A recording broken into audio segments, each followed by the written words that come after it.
Hello, everyone. Welcome to another event with the Noonan Carnegie Library. We're very excited to have you here. Before we get started, I want to remind everyone to keep their microphones muted during the interview portion of tonight's evening. There will be an opportunity for question and answer after each author presents, and then again at the end of tonight's event. Tonight's Hometown Novel Night is presented by Hometown Novel Nights, and the Noonan Carnegie Library is being hosted by the local Noonan author of the Shiloh Mystery Series, T.M. Brown, aka Mike to his family and friends. Please take it away, Mr. Mike Brown. Well, thank you, Anthony, and so pleased to be here. Great to see all these faces. This is awesome. We have our authors, Mark Wallace Maguire from Fayetteville and Miss Caroline Cole from the Blue Ridge Mountain region of North Georgia, the Georgia Peach in our midst. And then we got Barbara Conrey. She traveled all the way down from Mechanicsburg, Pennsylvania to be with us tonight.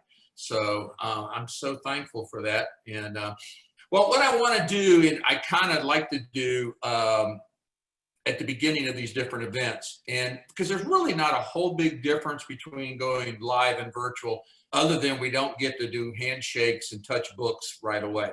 But otherwise the format stays relatively the same. Here's how the format typically is going to go, and this is how we normally do it. I'm going to take one author at a time through the panel.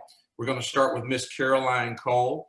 Each author is going to talk about themselves, who they are, where they're from, all those good things, and then talk about their writing journey along the way. And then the final thing is the third thing I want them all to do is to talk about their current book or books, and highlight, what books that folks need to know about, and make sure we talk about how they can get the books. I know Mark and I haven't talked directly yet, but I believe Mark's going to have some of his books available to the Carnegie Library.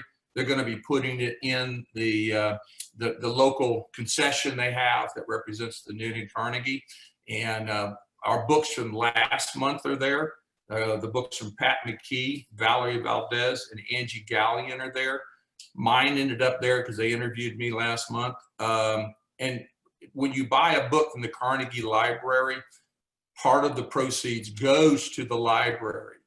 Let's get ready to rock and roll. Miss Caroline Cole, you're up first. Caroline Cole is a self-described as the sweetest psycho you will ever meet. Caroline is just a Georgia peach from the Blue Ridge Mountains, bringing you quirky and snide literature one book at a time. Her writing is embedded with dry humor and witty wordplay. Apart from traveling, she's a cat-loving, that already makes you a good author right there, because all the bookstores have cats, crime junkie who adores her family and eating ice cream for breakfast. Ooh, adored. Her passion for writing, she says, is the only way to keep my head from exploding. You're too young to have your head exploding. So her novel is Synthetic Sanity. It's a coming-of-age novel with ample dark humor intertwined in it.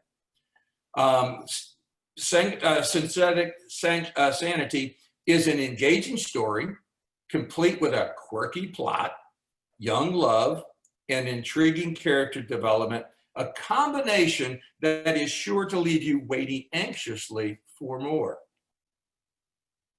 It began, and this is, I have to do this because, Caroline, forgive me, your opening line is one of the best ones I have seen in a book in a while. Thank you. It begins right off, page 1. First line, raise hell, eat cornbread.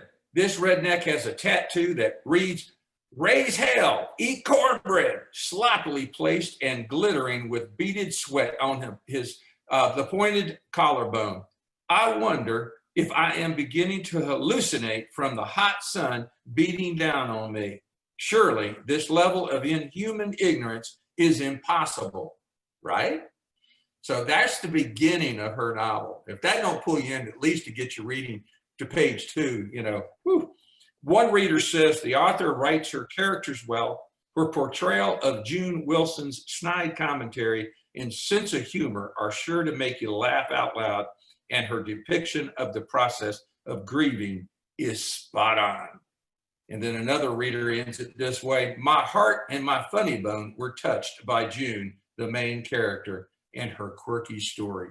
So Miss Caroline, I leave it to you now to introduce yourself, talk about your writing journey, and a little bit more about your synthetic sanity. All right. Well, my name is Caroline Cole. So I'm from Blue Ridge, up in the mountains. I am the only girl. I'm the redheaded middle child, 2 brothers. And so I moved down to Kennesaw like when I was 18, so 5 years ago. And now I live in Ackworth. And I just graduated from Clayton State University right before the Corona hit. So that has definitely changed my post-graduation plans a little bit. But when I was there, I studied English with a minor in psychology, which kind of leads into why my book has a tie into mental health. But as a person, as mentioned, I love to travel. I went to Guyana last summer, and it was like the best experience of my life. That's really important to me, is getting out, seeing the world, seeing how other cultures live. And then I'm a huge crime junkie. I love murder and mystery, and I love history, like the darker side of history. So it's a little about me as a person. And I love cats. As mentioned, I like fluffy cats, I like short hair cats, I like them anyway. And so my journey as a writer, so when I was in high school, I started writing my novel now. But going back a little bit, I was always kind of did well in English class. And then I also, when my friends and I would play with like stuffed animals or baby dolls, I would come up with these really crazy stories that we were going to portray. Like we were in a bomb shelter and there was a plague and blah, blah, blah at 10 years old. And so I think that's where the kind of creativity came in. And then I was also good at writing. So then when I was in high school, I kind of combined the two and started writing this book. Honestly, I suffer from my own kind of anxieties. And so I was very shy in high school. I didn't really talk to many people. And so I kind of started writing this book as a way for me to kind of create my own world and have my own universe. And so it was actually very therapeutic for me. But then I put it away for a few years because I was just really scared what people would think. That was a really big thing for me to put it out there. And so it wasn't until about 3 years after I started writing it that I finally put it out. And now the book has been released for a year and a half, and I have it right here, so you know what it looks like. Yeah, and as a writer, I'm kind of, I would say like feast and famine. It's like I write all night or I don't, it's all or nothing. So there were a lot of late nights that went into my current book. And so a little bit, I guess, about the book in particular. It is a tongue twister, synthetic sanity. I trip up saying it sometimes. But the main purpose of my book is to promote mental health awareness. My character, she kind of goes through a humbling throughout the novel, and that's really important. She kind of sees the stigmas and the misconceptions that are put on the mentally ill, and she sees this through many different patients, but there's one patient in particular that has PTSD, and she really connects with him and is able to make a really personal connection that then kind of feeds into her struggle with grief. Her sister dies before the story takes place, and in the novel, she's happy to be away from her family because she feels that they are almost grieved too much, and she wants to be done with it. But then when she is away from her family for the first time, she kind of realizes like everyone has a way of grieving, and she hasn't truly dealt with her actual feelings about her sister's passing. So grief and mental illness are really big points in my book, but it's actually a comedy, like deep down. There's a lot of Snyder marks, there's a lot of sarcasm, there is a little romance in there, so there's a lot to break up the more heavy themes. So I kind of took the inspiration from my own struggle with mental illness to want to put this book out there and make people, realize that we need to be educated and aware and sympathetic to people that struggle with invisible illnesses. that's really my big platform with my book. Well, that's great. I think it's a gift to address and I'll say a serious issue in your story, and yet intertwine, give the reader a break with some of the levity and the funnier side of things, because life is already too dang serious, and we do need to laugh a little bit along the way. So, that's a great gift. And for somebody so young, that's awesome. That's fantastic. And when did your book come out? So it came out February of 2019. Okay. And how are you working on the follow up to that, or? So the book is, as of now, it's just a standalone. In some of the other stories I've started writing, I'll kind of have connections, like the characters might be cousins, or I'll allude to things. So it's all in the same universe, but I don't have like a plan to just make a sequel necessarily. So my other projects I work on are a little different than. Okay. So you have other books in the works. In the works, yes, not out, but there's effort put into them. There you go. Well, let me open this up for just a moment to anybody that would like to click in and ask a question of Miss Caroline. And it is an interesting thing for her to participate. Yeah, Miss Holly. Where is your book located right now to purchase? Oh, sorry. So my book is available on Amazon. And again, it's called Synthetic Sanity. And then this is what the cover looks like. And my name is Caroline C. Cole, C-O-L-E. Can you tell me, did you self-publish, or what publisher did you use? So I did the Atlanta Writing Conference and took the advice of a literary agent there to go ahead and for my first one, go through KDP on Amazon. Oh, okay. Thanks. Yes, ma'am. Her writing, check her reviews. I think you'd be surprised. I was shocked with that. Like I said, as soon as I read the first page, I said, she learned something in college, so that's good. That's excellent. I wish I had that learning. Do you have cats in your books? And if so, are they named after your own cats or different cats from your imagination? Oh, that's a really good question. So I do have cats in the book. In this book, my main character has one cat. And I'm honestly struggling to remember what that cat's name is, because it's only mentioned at the end of the book when she comes back home. But it's not one of my cat's names, because I guess that'd be bad if I couldn't remember my own cat's name. So, but yeah, thank you for asking. Let me ask this question, Caroline, because this is part of my entrepreneurship background a little bit. How has your experience been with bookstores, and how are you marketing your book now? So I largely went through social media, and then just once it was out, I kept doing several author events such as this to just try and get it out there, meet people, network, and then whenever I would do maybe like an event at a bookstore, they would start carrying my book, a few copies of it. So that's been a good way for me to get it out. And in my hometown, there's some places that also carry it just because I'm from there. Yeah, well, that's good. Yeah, Mike said that you have a lot of reviews, and I was wondering how you went about getting all those reviews. So I really just, when someone would read my book, I would just ask them, or my mom is really good at pushing people to review. She'll be a little more blunt with me, or blunt than me. And we'll just ask people to give honest reviews. And I've been surprised at people that just read it and they just wanted to give a review just to do so. So it's been kind of just maybe do a reminder, but more just people read it and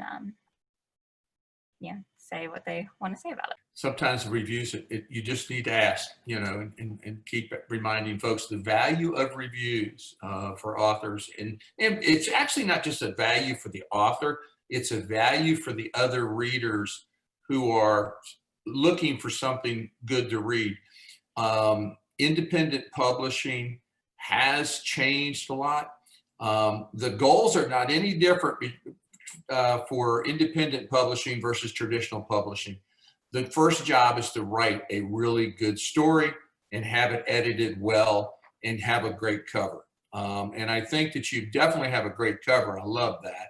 And you have, you know, from what I can see in the story, it looks like you've done very well, you know, in the writing of the story. And then the story concept itself is fantastic. So my hats are off to you. And the first book is just one of many for somebody as young as you know, and just keep on writing. That's all I can say.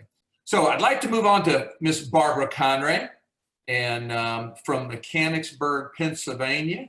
And folks, if you don't know where that is, that's in South Central Pennsylvania, very near Harrisburg area. My background in reading about Barbara goes this way.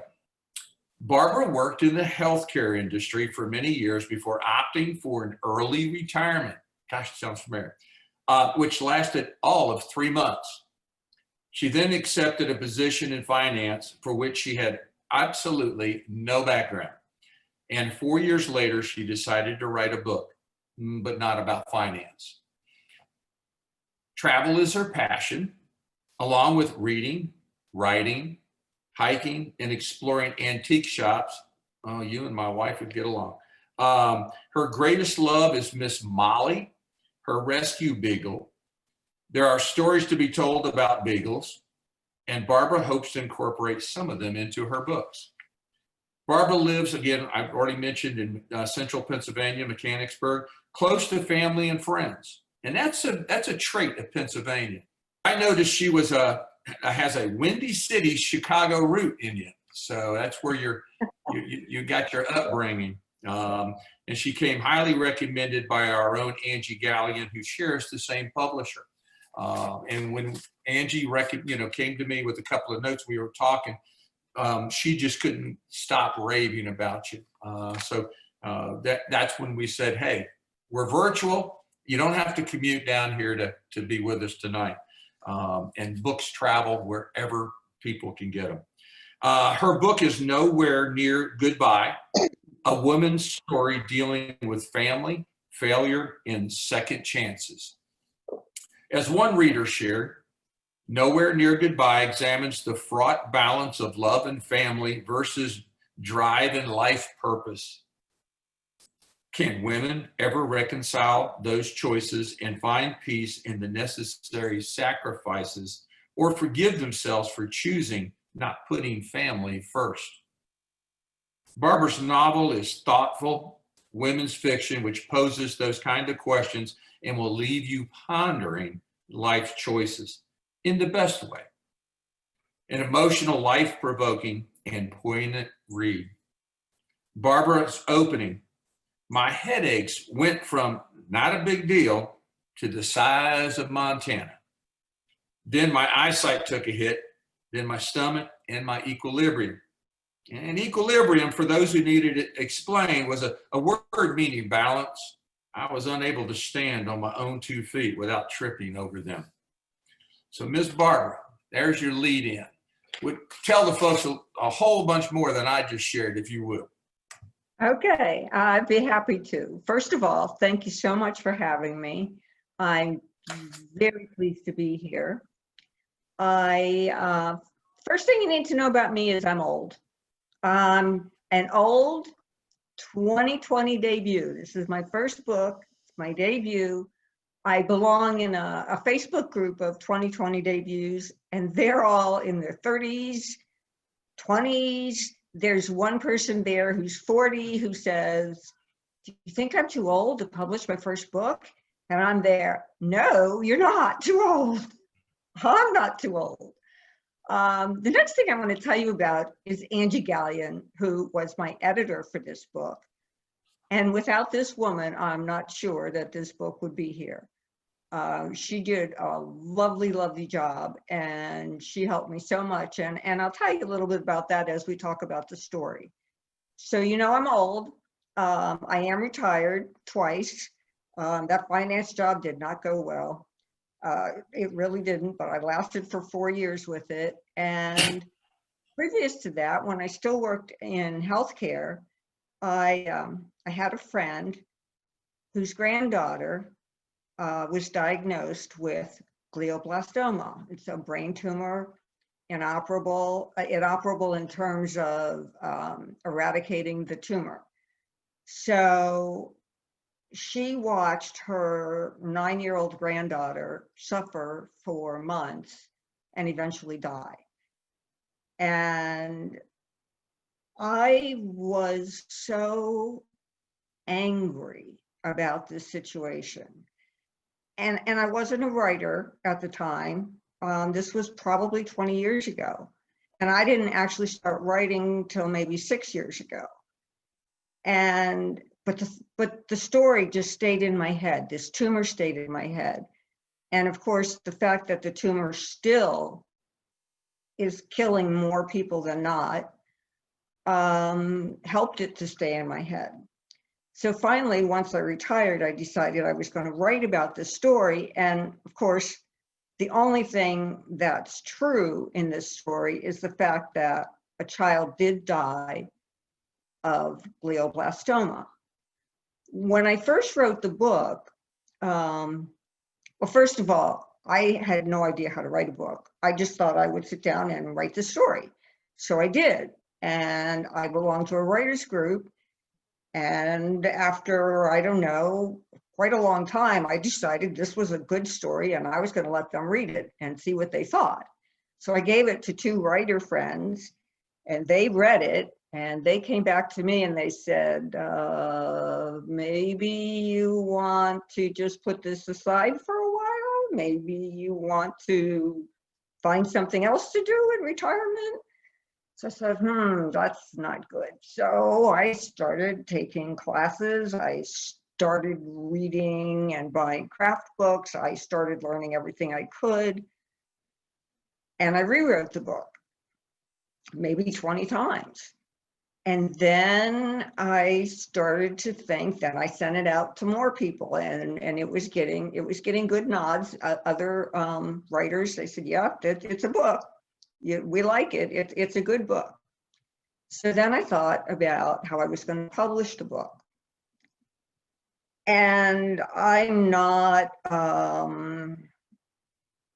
unrealistic. At my age, the thought of getting an agent and then trying to get the agent to find a publisher just seemed like I didn't have enough time to do that.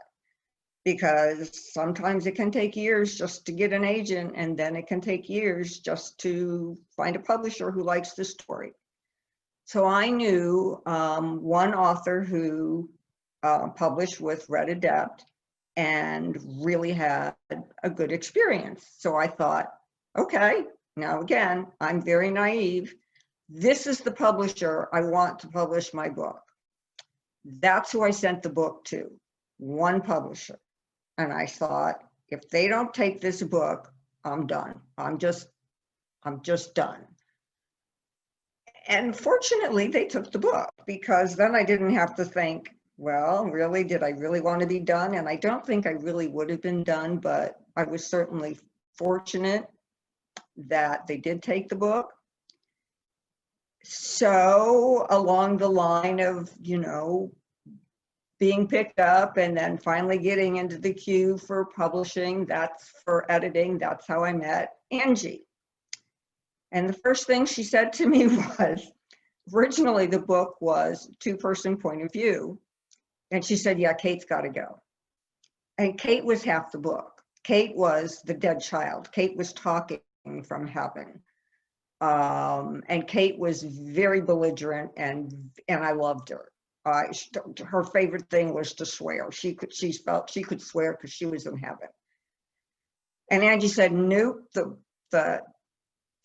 she's got to go, and first chapter's got to go, and make chapter 4 your prologue. And that's where Kate talks from heaven about her headaches being the size of Montana. And I think Kate ended up with just the prologue and the epilogue, and that's all she got in the story. So I basically rewrote the entire book in 3 months, working with Angie. And I am just blessed by the reception this book has received. It is, I didn't know. I wasn't afraid until my book released, and it released on August 4th. And I will tell you, August 4th, I was like, I would have done anything not to do my release that night. It had to be on Zoom. And the thought that people were going to read my book made me physically ill.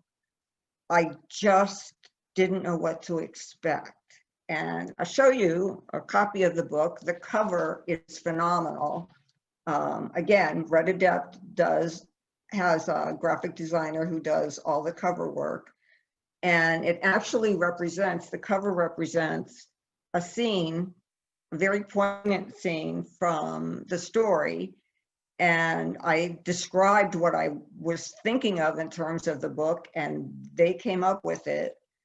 And it's gorgeous, and I get a lot of comments about it. But back to my fears, the very next day, I had people who on release night had already read the book from cover to cover. They got it first thing in the morning from Amazon, and they read it right up to the point where when I went live at 7 o'clock at night, they were telling me what the book meant to them. And since then, I've gotten, so many beautiful reviews. The main character is not likable, and she was really not likable when I originally wrote the book. And between Angie and my other editor, who is Angela, they got me to make her a little warmer and a little smoother and a little softer. Nobody likes Emma. Emma is the doctor who ends up creating the surgical procedure that will basically cure glioblastoma, because she can remove the tumor whole. And that's the problem in real life with this tumor. It cannot be removed completely. It has tentacles like an octopus, and it works its way into healthy brain tissue. And in order to get all of the tumor out, you have to remove healthy brain tissue, and that's, you can't do that. So I just created this pretend procedure where she could do it. And, but she gives up a lot in order to do this. And that's what some people, men and women, I'm surprised at the number of men who've read my book. Some people can see the good in her, and some people do not see the good in her, but still love the book. Because there's a lot of lovely characters in the book besides Emma, but she is the main character. And I did a lot of research on this book. I have no background in brain surgery, but I discovered several sites where you could actually watch brain surgery, and I kind of did it like this because it got kind of gory, but I did. And I also communicated with several research centers to the point where they started sending me their weekly updates on clinical trials and things that I could then use, even though I was putting it into a fictional setting. So it helped that it made the book more realistic for anybody who was looking at the professional side of it or the medical side of it. And so that was very interesting. It's amazing what you can find. I even found a site on the internet where you could buy secondhand instruments to perform brain surgery. And I'm thinking, why would you want secondhand instruments, and why would you be buying them? But I left that one alone. So it's been a fun journey for me. I am writing a second book. I am not doing a sequel I'm doing a prequel because there is one character who has a very minor part in Nowhere Near Goodbye. Her name is Miss Maggie, and I found her to be fascinating. So I'm working on revisions of a second book, all about Miss Maggie's journey and how she became known to Emma, and what her part in Emma's life is. And so that's been fun, and it's kept me busy and kept me occupied during this whole COVID mess. I've obviously got lots of time at home, and so I have lots of time to write. And I'm kind of a semi-introverted kind of person anyway, unless of course I'm talking about my book. Then I kind of, get a little excited. But it's been, for me, it's been a dream come true. I always wanted to be a writer from the time I was a little girl. I've always been an avid reader, and I've always read everything. And to sit and write was something that I just always wanted to do. And I just never had the time. And if I was going to tell somebody anything, I would say, don't wait for the perfect time, because who knows what opportunities I missed by waiting until I really felt I had the time to do this. And yet, on the other hand, I just feel so totally blessed that I think it was the perfect time.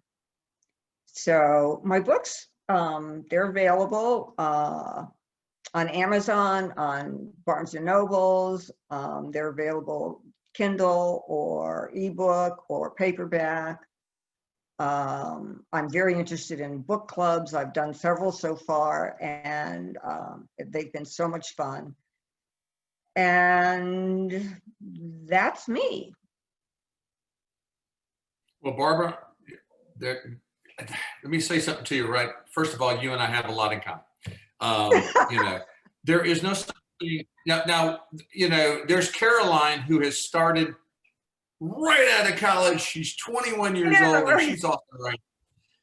And then there's some of us that have had to go through life and build up life experiences to decide to do this struggle called writing at the end of our career. What I wanted to remind you of, though, how many of y'all are familiar with who Delilah Owens is? Anybody know who Delilah Owens is? How about where yeah. Crawdad Sings? The Crawdad, The yeah. number one selling book for the last 2.5 years and continues to sell. And she was 78. She was 70 when it released. Yeah. She had written some nonfiction, or helped and assisted in some nonfiction zoological books, academic stuff. This was her first novel she started writing and released when she was 70. I met her at Columbus Library last February, I think it was, or January. And, she was talking about her being 71, and somebody asked the question, you plan on writing another one? She's trying to survive getting her book turned into a movie. So you never know when is the right time to write. When that bug hits you, you do it. There's advantages of being older, and there's advantages of being younger. You got a lot more time, Caroline, to have good books, bad books, and waiting for the big one to hit. As we get older, we have different timelines in our mind. The other thing that you said, and I wanted to share this for all of the writers that might be listening, and for readers to understand this, the best advice that if Angie was on tonight, she would tell you this: you write for yourself. You write the story that the good Lord put in you to write, but you edit for the audience. And that's why, sections of your book get, torn out, or, rewrites happen in the editing phase, because editors have the eye of the audience in mind, whereas we're locked into our story. And it's like, you know, asking your kids to be, you know, removed from the family sometimes, but it's for the best interest. Anybody got a question for Miss Barb? It just sounds like an interesting story to how fast you got it done. And you said it was released in August or May Yes, August 4th. of this year. Yes. Hats off to you, honey. Thank you. Thank you. And you'll appreciate this since you're familiar with Pennsylvania. The book is set in Intercourse, Pennsylvania. I know where that is. Oh, yeah. The Amish, that's Amish country, isn't it? Oh, definitely. Heart of it. You said you're Yeah, from Paradise. Mechanicsburg. Have you heard Yeah. of Sunbury Press? Yes, I have. Yeah, because that's the publisher for my two novels, is Sunbury Press. Okay. They're located in Mechanicsburg. So they do a lot of, they do a lot of nonfiction and fiction, and I mean they try to dabble a little bit in everything. So. Mhm. Well, if you have any of the last minute questions or comments, save it for the end here. And we're getting ready to introduce Mark. And I've known Mark now for, I don't know, when did we did something 3 years ago? Does that sound about right, Mark? 3 years ago, up in Yeah. Alpharetta with Martha. Yes, A novel idea. yes, yes. A novel idea. Yep. That's right. I knew it was one of those. I was trying to remember which one. And yeah, you know, and that's and Mark and I have always wanted to kind of do something because he's been busy. You've been busy, brother. That's all I can say to you. Mark is, let me give you the background on Mark. And now, because I know once he starts talking, I'm in trouble. He's a preacher's son. All right. Mark Wallace Maguire is a Kindle best-selling author of several books, including the highly praised Alexandria Rising Chronicles. He is a 2017 Independent Author of the Year finalist and a 2017 Georgia Author of the Year nominee. He is also an award-winning journalist whose work has appeared in dozens of magazines and newspapers at home and abroad. He's been honored by several organizations, including the Associated Press, Georgia Sports Writers Association, Georgia Poetry Society, Georgia Sports Writers Association, and the Society of Professional Journalists. In 2005, he was named Berry College Outstanding Young Alumni of the Year. Mark Maguire is also an award-winning writer and journalist whose work has netted him over 20 awards, and including 3 prestigious first place awards from the Society of Professional Journalists. He says, when I'm not writing, I enjoy spending time with my family, hiking, playing guitar, shooting short films, and gardening. Right now, he's just released the sequel to what has been a promising young adult book, In Pursuit of the Pale Prince. Last week, 2 weeks ago, when did it went out? The first week in September. The Last Wizard is the sequel to In Pursuit of the Pale Prince, which was highly acclaimed. 2018 was the In Pursuit of the Pale Prince, and I remember hearing about it and reading about it, seeing you on social media talking about it. And it's a coming-of-age epic fantasy novel for kids and parents. And if I remember, you recommend a father and son read it to each other, kind of story. Yes. The kind of the synopsis is war looms. The Pale Prince is trying to rally his kingdoms as a great army prepares to invade, but they are fractured and divided, and time is running out to mount a strong defense. Hundreds of miles away, a man dies and leaves a crown to his son, a lost crown from another age that has the power to unite the northern kingdoms. But can the boy deliver to the Pale Prince in time? This has got that, Tolkien, C.S. Lewis kind of, twist to it. It sounds like, or maybe even a little J.R.R. Martin, but maybe not as graphic. I don't think. It sounds outstanding. One of the readers said about the Pale Prince, the clarity of the writing and character is spellbinding in this young adult journey into the heart of another world and the heart of a young sojourner looking toward the internal and imminent battle to maintain peace in the inner and hinterlands of his travails. So this sounds like it's something that, it's got the young adult, but the dads will enjoy. And I saw the reviews for a lot of men that read it. And I think that's fantastic. We need more of those. But you also, and before I get to your Alexandria, you also wrote, and it released in May of 2018, Confessions of a Special Needs Dad. And I did not know that about you until the last year. There's something that it's close to you for very personal reasons, but it's a book written by dad for dads.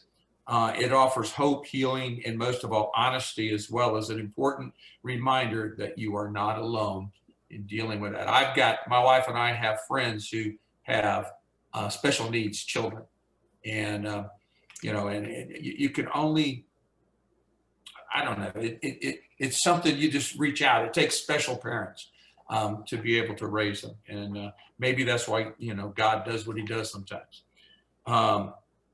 That's got to be special. So if anybody knows of any parent, especially a dad, dealing with that, Mark's book would be an excellent recommendation.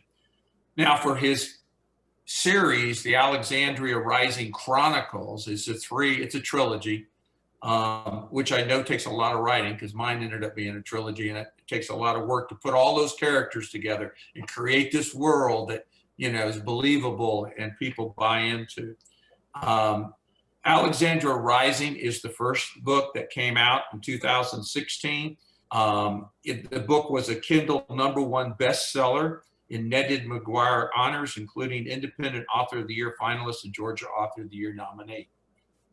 One reader wrote, Mark Wallace Maguire uses dialogue-driven plot lines to naturally unfold twists and dark alleys without cryptic references or excessive force. You hear the mood in music prose rarely conveys. This is a sharp skill married to a detective's cynicism and topped off with enough chaos to keep you close. You cannot kill a good story. Another reader added, the storyline is fascinating and told a magical and dangerous tale. It was suspenseful and full of mystery and intrigue. It kept me on the edge of my seat. In 2017, he followed up the Alexandria Rising with Alexandria Reborn. And then in 2018, he released Alexandria Redeemed to complete the trilogy. So with that, I'm going to kind of turn this over to you, Mark, to talk a little bit about yourself, your background, and all of this that you did. This is amazing. Fantastic, man. Great. Thank you so much. I really appreciate the kind introduction. I need to get a recording of that to listen to when I'm going into work in the morning and I'm feeling depressed. There you go. I have a dry sense of humor, y'all, so my apologies in advance. Thanks so much to Mike and the kind folks at the Noonan Carnegie Library for hosting us tonight. This is fantastic, and it's great to see all of y'all. As Mike mentioned, I'm a recovering preacher's son, among many other recovering things. But I grew up moving around every 2 or 3 years around the South. And I've been in Fayetteville for about 13 years now. To dovetail on what Mike alluded to, we moved down here for the Joseph Sam School, if you're familiar with that, in Fayetteville, because they do wonderful work with children with special needs. And if you do know any fathers, especially, we tend to be a quiet bunch and internalize a lot, feel free to point them my way. I'll even shoot them a book for free. I know that's a terrible thing to say as an author, but for a quote survival kit, we all need it. But so yeah, long story short, I wrote in high school. I did the yearbook staff thing, and I wrote some poetry, but I was always interested in pursuing other things. I was a basketball junkie. I love playing sports. I love playing guitar. I basically would do anything but write. And in college, I fumbled through and got a degree in English. And we all know what you can do with a degree in English, which is pretty limited. So I stumbled into a career in journalism. And everybody always said, "Are you going to write the great American novel?" And I said, "No." Or I said, "When I'm ready." You know, I'm not just going to do it to do it. You know, I don't have that much hubris. And then one day, it was around 2014, I got the itch, I got the nudge, the idea came in my head. And I started Alexandria Rising, and I piddled with it and I pitched it, and I got some nibbles from some regional presses and just very few national agents. And shortly thereafter, I was in a pretty serious bicycle accident. And when I came out of that and out of my convalescence, I thought, you know, life's short. I've got this book. I think I mean, you know, every writer has a little bit of an ego, or we wouldn't write our own book, you know. I mean, let's be honest here. And I thought, you know, somebody's got to publish this book. So I founded my own press, Speckled Leaf Press, and we published Alexandria Rising a few years ago now. And the faucet was turned on, and the next two came out like lightning. And I love what Mike said earlier. You know, you write for you, but you edit for everybody else. That's so true. The Alexandria Rising Chronicles, without getting into the weeds, they're a lot of fun to write. They're a lot of catharsis for me, especially, you know, with wearing a tie and suit, you know, when I was in management and print media and having a son with special needs. And in my books, I could go and my main character could get drunk and he could shoot people. And I mean, there's a lot more to that. It does deal with the Library of Alexandria. Shakespeare's a minor character, but you know, I could do these things in fiction I couldn't do in real life. And that was a ton of fun. But after I finished them, I realized that neither of my children could read them. I was marking the pages up like a censor. So because of the language and violence, and it's not terrible. It's nothing worse than you'd see on, you know, Vikings or, you know, cable television. So I wrote In Pursuit of the Pale Prince a few years ago. I wanted to write that young adult fantasy novel, the kinds of books that I loved growing up. And that was a lot of fun. I had a friend of mine wrote a review for the sequel that had a soft launch last week called The Last Wizard at the End of the World. And he wrote, I hope you don't mind, but I said it has some elements of Tolkien. And I'm like, man, that's a wonderful compliment.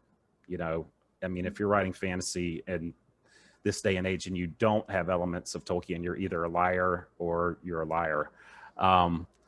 So sorry, another bad joke.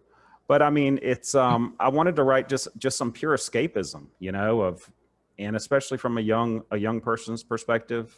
You know, there's so much uncertainty internally and externally when you're that age that I think a lot of us carry it, you know, still into adulthood. So I wrote those, and that was a lot more pure fun. I still have a couple of side projects where violence is a little more in play, brutal. But in a nutshell, that's where I'm calling from. I hope I didn't ramble on too long, Mike. No, you've done fine. You've got so much in your repertoire of what you've been doing, and you know, you said a couple things, and two names popped in my head because I already read your profile, and I know you like Tolkien, and I know for obvious reasons you like C.S. Lewis kind of writing, and you know, and you associate with Pat Conrey. I can, you know, who doesn't? You know, that's awesome.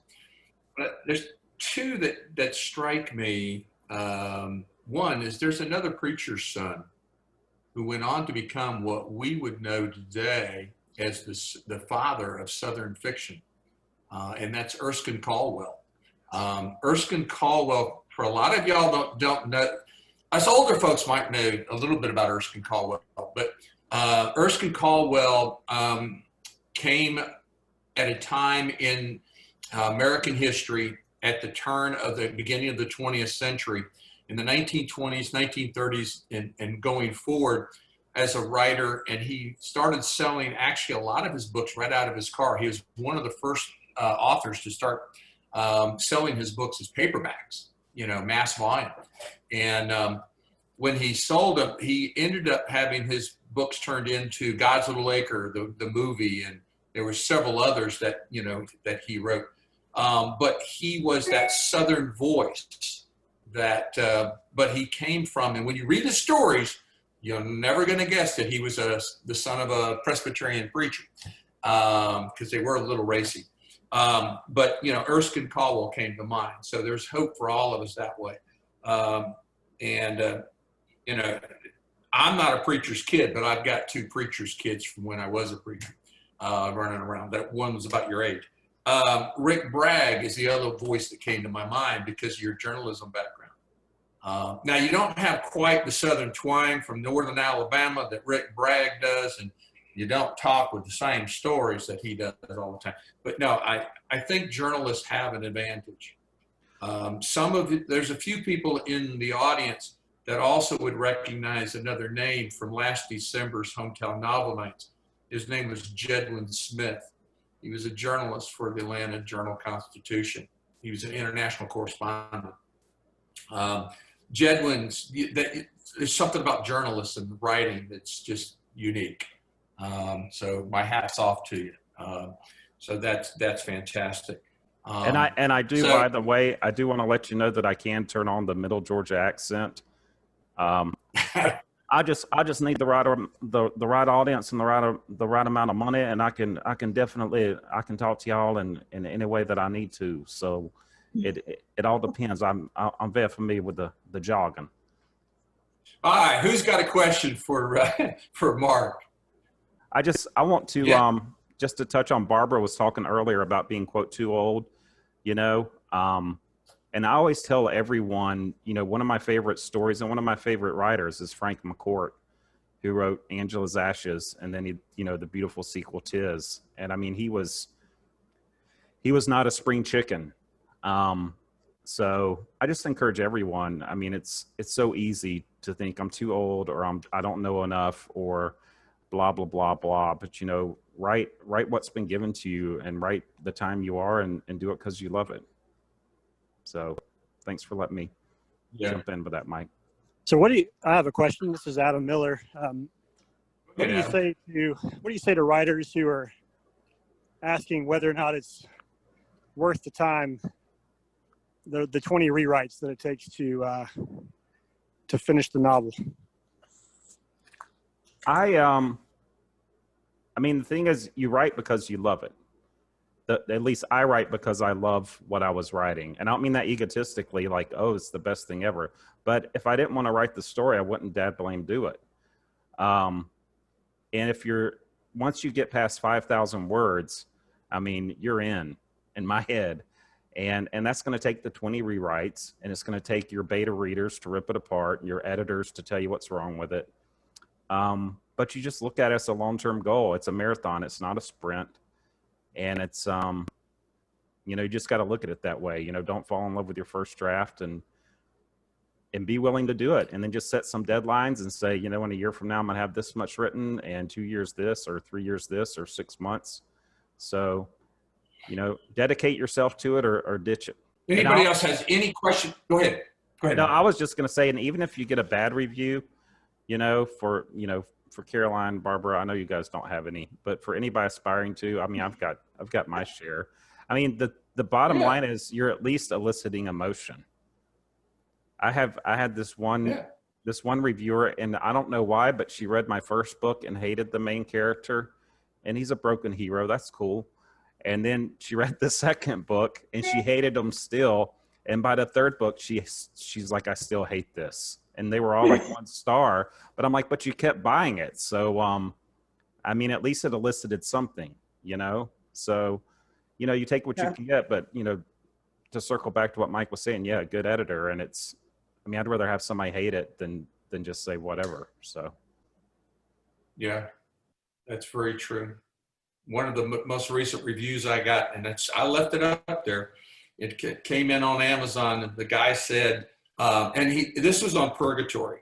And by the way, Caroline, you need to read my story, Purgatory, because its main character is a girl named Pepper, redhead, freckled young girl who's on a quest for family. And you're that Pepper character. But what I was going to say is, this reviewer said needs editing and gave it a 3-star. And I just scratched my head, and I'm going, out of the 3 books that I had, The third book got the most editing I have ever been through in my entire career, period. And I would love to have turned that review over to the editors that had touched that book and did the things that they did. It's crazy. But you know what? There's no such thing as a bad review. There really isn't. Because like you said, Mark, it's touched somebody. If he wanted to go out of the way to leave that review, you know, he read it. That's good. You know, it's not bad. Which of y'all are going to be back next month when we've got, you know, in October, the mystery group coming. And it's going to be mystery night. The Sisters in Crime of Atlanta are going to be there. And it's not just sisters, because Roger Johns is going to be there. I invite all of you back next week. Anthony, I don't know if you're still plugged in here. Yep, I'm still here. Anthony, good. Anthony will get you on the email circuit. You can also go to Hometown Novel Night on Facebook and on Instagram to kind of keep up with what's going on. You can find out information also. You can go to my page, which is @TM Brown Author on Facebook, and my webpage is tmbrownauthor.com. It doesn't get any too complicated. All right, listen, it's been fantastic. I want to thank Caroline, Mark, and Barbara. And this is a huge turnout. I'm very, very pleased. And Anthony will be in touch, and I'll be in touch too. I absolutely will. I'd like to thank everyone for being here. I'd like to thank Mike for hosting. I'd like to thank Barbara and Mark and Caroline for being here. Thank you all very much. Thank you for everyone who came. Don't forget to check out all of our Facebook, Instagram, YouTube pages for more content to come. And we can't wait to see you all for next month's Hometown Novel Night.